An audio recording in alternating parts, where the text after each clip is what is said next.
Welcome to the CTA Foundation CES interview series. My name is Steve Ewell, and I'm Executive Director of the Consumer Technology Association Foundation. And I'm pleased to be joined today by Adam Joseph, the Vice President of Philanthropy, and Cassie McIntyre, the Grants Manager at Opportunity Village. Welcome, both of you. Thank you. Thank you for having us.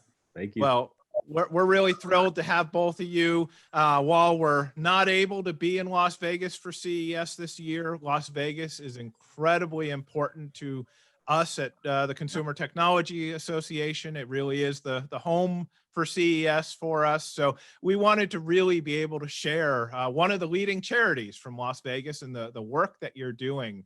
Adam and Cassie, for those that may not know what Opportunity Village does, can you share a little bit about the work that you're doing there? Sure. Thank you for having us this morning. It's great to be with everybody. And Opportunity Village, Steve, has been in the Southern Nevada community for over 65 years.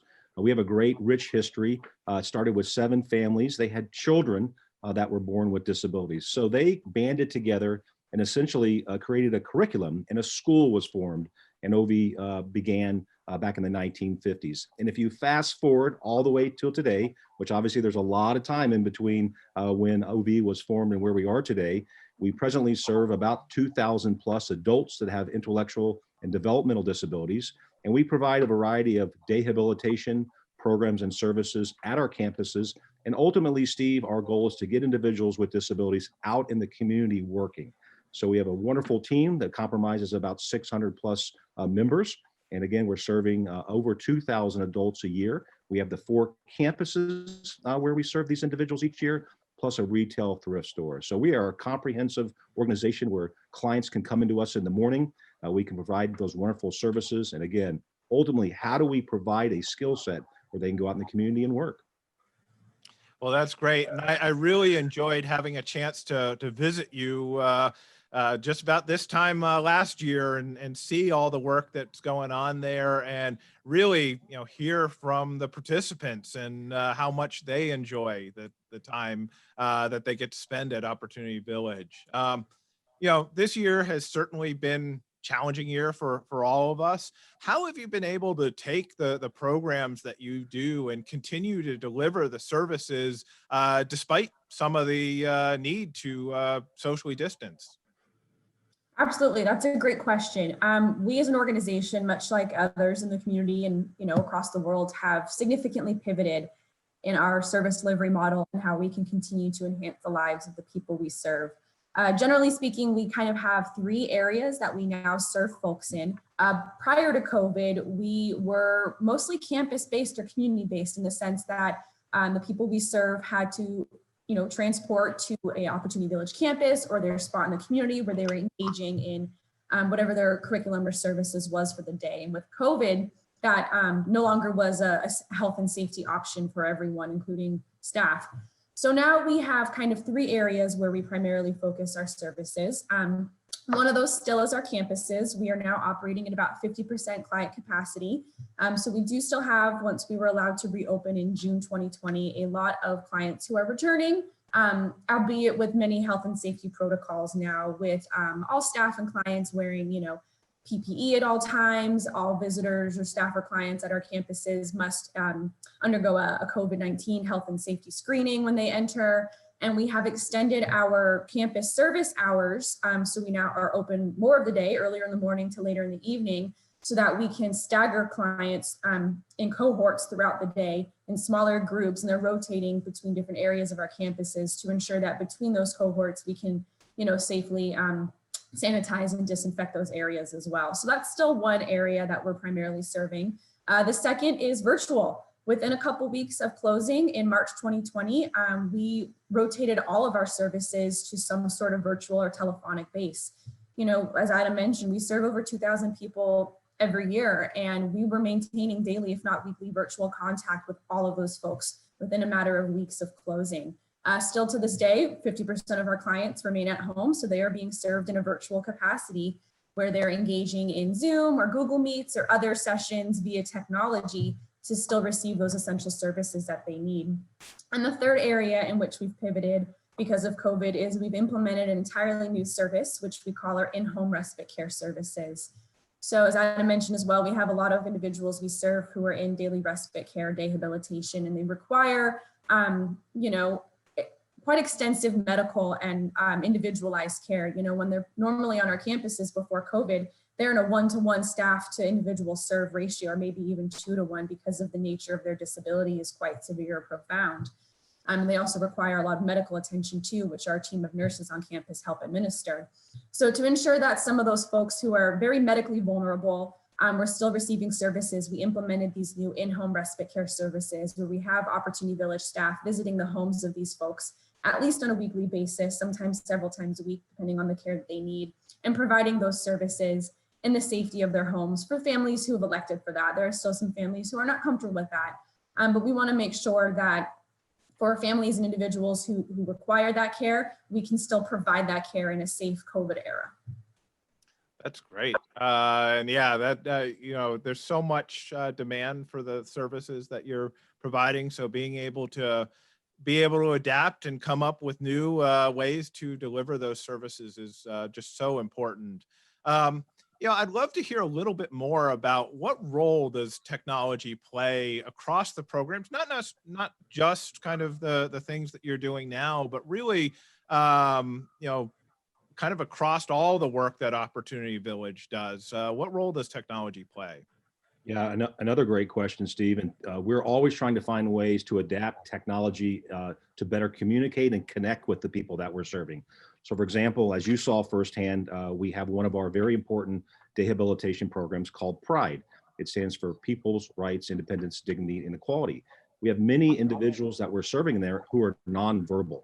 So we're always looking, what is a technology that can help us understand maybe how they're feeling when they come in that day. Maybe working on technology that is visual, where we can maybe get a read on how they're feeling when they come into that room. So technology in an area like PRIDE is very important. Also in our Employment Resource Center, which is the hub of many of our campuses, where individuals are going to work each day on packaging and distribution, we're implementing technology to become more efficient in there. We are competing against for-profit distribution and packaging organizations. So when we can implement technology to speed up our process and help them become better trained, it's a win-win for Opportunity Village. So for us, technology is forever growing, and any way we can embrace that and learn ways to connect our clients to learn and increase their abilities at Opportunity Village, we're always open to that. That's great. And yeah, I'd like to dig into a little bit more of that.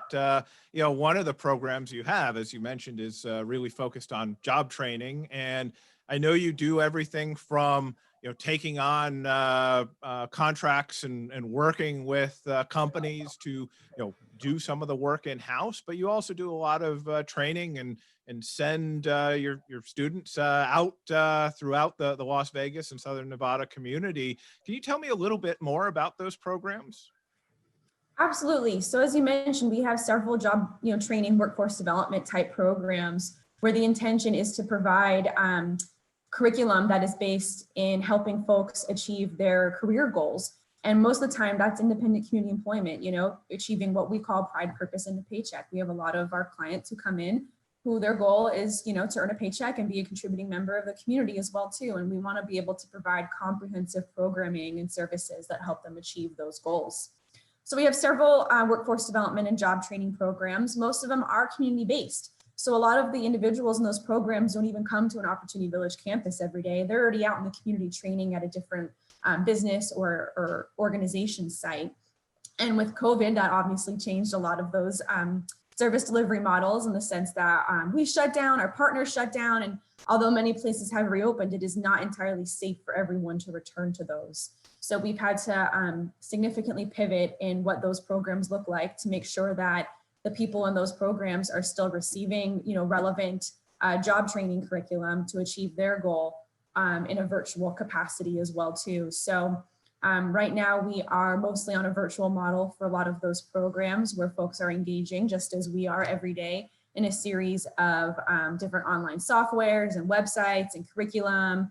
And the instructors of Opportunity Village staff in those programs have had to pivot in how they deliver their trainings as well too. Narrated PowerPoints, pre-recorded video sessions, one-on-one interactions virtually, maybe following up over the phone or other telephonic or virtual ways that folks can still get their questions answered and ensure that they're receiving, the training that they want for whatever their goals are as well too. So those programs have significantly changed, but they're still moving forward. The economy everywhere has been, drastically changed because of COVID, especially here in Las Vegas with our hospitality industry. But we are still helping folks achieve jobs. Just over the summer, we were able to place about 2 individuals into community jobs here in town, kind of despite the obstacles that COVID has placed in our path as well too. So the speed at which we are delivering things has changed, but we are still committed on, quality programs and services, especially for job training and development here in Southern Nevada. Oh, that's great. And I know it's just so important to be able to give people the opportunity to work and the power that gives them, regardless of, age or ability. That's one of the great things about the program that you're doing there.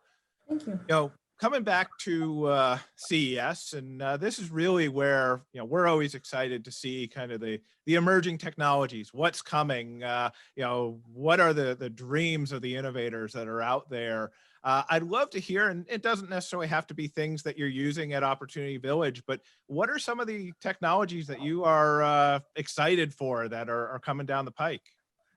One, Steve, that I think is really gaining momentum is the payments transactional space and technology. Clearly, there's a shift going on here, and maybe it's something that Opportunity Village can learn from. But to me, linking, a product or a service, and then the transaction of that through the payment space, and obviously we are all following the crypto space, blockchain space. So to me, that is one that is like a groundswell that keeps growing and growing. And I think this CES, you'll probably see even more great introductions and innovation around that. I have a couple of ideas as well too, in further integration in technology and access at Opportunity Village. One of those is something we've dabbled in before with the use of AI, artificial intelligence in our programs. And primarily we have focused that on our workforce development, job training programs that we previously discussed.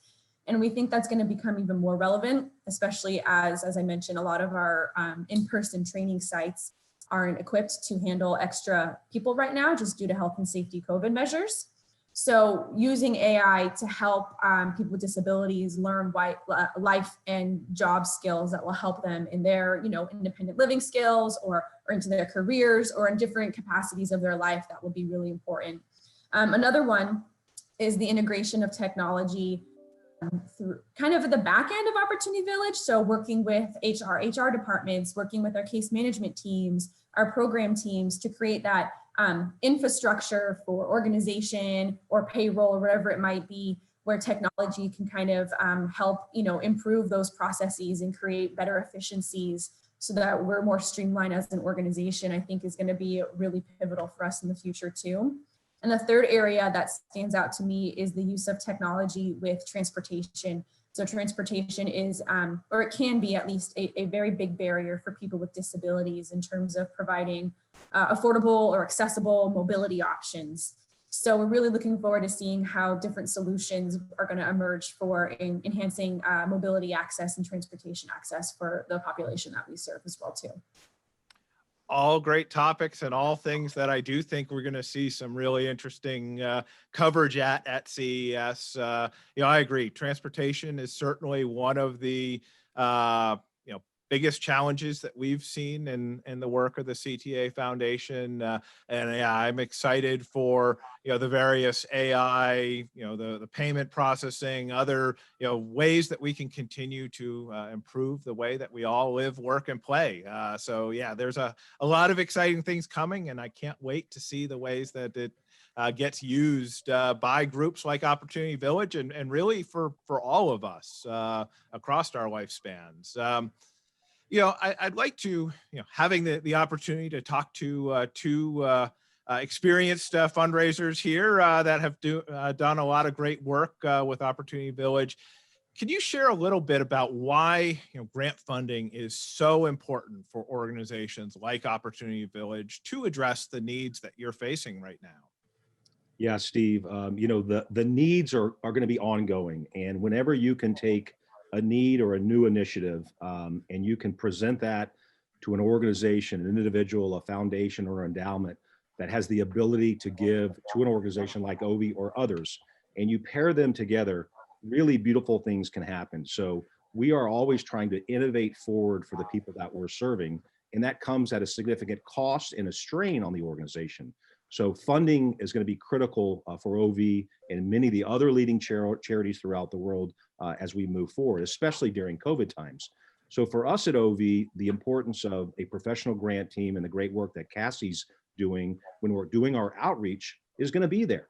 So it's going to be a focus for OV. We're very proud of the work we do. We're not afraid to ask individuals and organizations for help. That's what a good charity should be doing. That's what a good professional fundraising team should be doing every day. As long as we're out in front of the needs of the people that we're serving and we can identify our growth moving forward and then present that to an audience that understands that, we really think we're going to win for our clients moving forward. So the grant landscape, there's many organizations, quite frankly, that I think are afraid to go down that road. At Opportunity Village, we've made it a focus every single day because it's going to be important for our growth and obviously important for the people that we're serving every day. That's a great point, and it is, especially when there is so much need out there now. There are, foundations out there that are looking to support the work of organizations like yours. Which brings me to, if people do want to find out more about Opportunity Village, all the work you're doing, or go and support the work that you're doing, where should they go to get more information?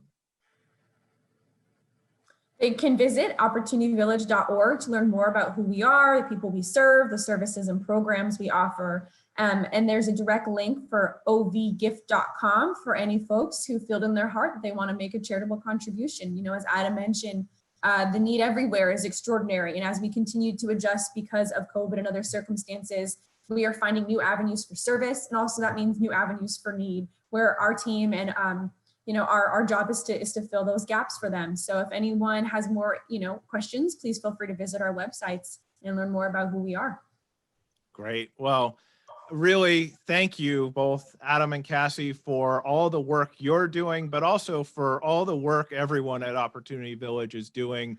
It really is. It's so important in general, but even more so as we're looking at the challenges that we're all facing over the last year. And I'm very optimistic for where we're going in the future, but there's still a great need for the community you're serving. And I can't wait to get back to Las Vegas and be able to celebrate all the great work that you're doing with you. So real pleasure talking with you today. For the audience, if you're interested in learning more about the CTA Foundation, you can go to ctafoundation.tech. So thank you again for joining us today. Of course. Thank you. And thank you to CTA Foundation for chatting with us and taking the time to learn more.